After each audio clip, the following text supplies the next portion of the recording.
Na katere stvari se fokusirajo vodilni v industriji? Zanimiva pa je tokenizacija, ker ti trgi, ki se lahko tokenizirajo, so res gromozanski. Recimo trg nepremičnin 393 tisoč milijard dolarjev, trg obveznic okoli 130 tisoč milijard in prav tako delniški trg ravno tako velik, plus vse ostalo. Dotaknimo se še malce bolje zlata in srebra.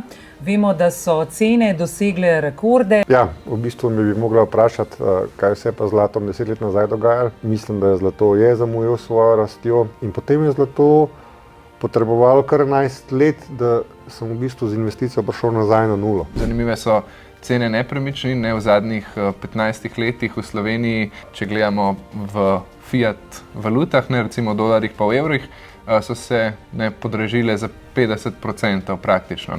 Pa gledamo recimo v zlatu, so se pa pocenile za 50%. In to kaže res to hitro razvrednotenje. Rekel si, zlato raste, vse raste. Kaj pa se dogaja s kriptotrgom? V tem ciklu je kriptotrg drugačen, kot je bil v prejšnjih. Torej misliš, da se bo ta cikl podaljšal? Ni več to gonilo, da bodo zdaj ti projekti pa kar rastli. Torej smo v neki fazi, kjer so pa zdaj že tudi potrebni rezultati v realnem svetu. Kako vidva vidita trenutno stanje na trgu?